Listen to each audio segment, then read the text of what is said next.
nakikita nyo ay ang pagtatapos ng buhay ni Jesus dito sa mundo at kanyang kamatayan sa krus. Ang buong Biblia ay patungo sa sandaling ito.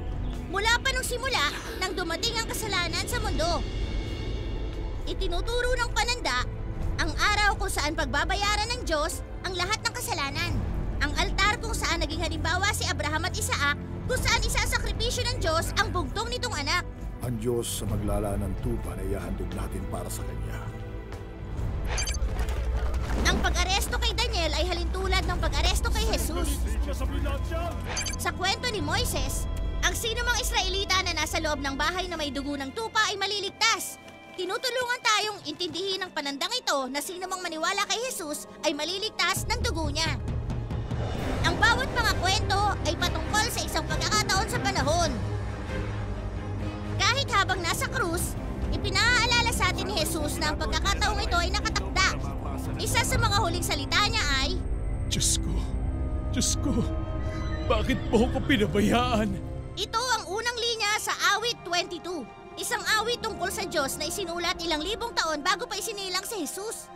Sa awit na yon, binanggit ng manunulat, Akala mo'y toro pumaligid na kaaway, mabangis na hayop ng basanang pumaligid.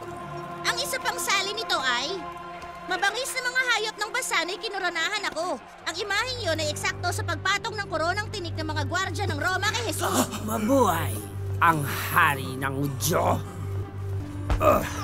Ayon din sa awit 22, Bawat taong makita ko ay nanlilibak at sinasabing, nagtiwala siya sa Diyos, ngunit hindi siya pinansin. nung nasa krus din si Jesus, sinabi rin sa kanya ng mga tao ang halos kaparehong mga salita. Nagtiwala siya sa Diyos, hayaang siya ang magligtas sa kanya kung kukupkupin siya. Ang manunulat ay nagbanggit rin ng tungkol sa pagpako sa krus, kahit na ang paraan ng parusang yon ay hindi pa nalilikha ng mga panahong yon. May pangkat ng mga buhong na sakay pumaligid, para akong nasa gitna niyong asong mababangis. Mga kamay ko at paay parang gapos ng lumpin. May mga ilang salita sa awit 22 na naglalarawan ng epekto sa katawan ng pagkapako sa krus. Ilan dito? Parang tubig na tumama, mga buto sa wari ko ay nalinsan. At Itong aking lalamunay tuyong abo ang kapara. Ang dila ko'y dumidikit sa bubong ng alangalan. Ako'y nawako. marami pang tinukoy sa awit patungkol sa pagkamatay ni Jesus. Tandaan nyo, ito ay naisulat ilang libong taon bago pa ang pagkakapako ni Jesus. Pinaghati-hatian nila ang aking kasuot at ang aking damit ay kanilang pinagsapalaran. Sa pagsambit ng awit, ipinaalala sa atin ni Jesus na lahat ay nasusulat, na malayo pa sa katapusan ng kwentong ito. Nagsimula ang awit 22 sa pagtaghoy at nagpatuloy na sabihin sa atin na naririnig ng Diyos at pakikinggan niya ang pagtaghoy na yon. Tinugon niya ang kapuspalan. Ginawa mo'y sasambitin sa dakilang kapulungan. Hindi siya tumatangging tangkilikin ang mahirap.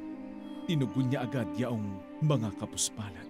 Nahulaan ng manunulat ng awit 22 na hindi matatapos ang kwento ilang libong taon bago mangyari sa pagkapako sa krus.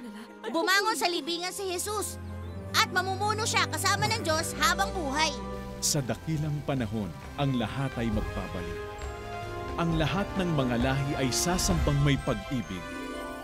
Ang Diyos ay Panginoon, maghahari sa lahat ng bansa.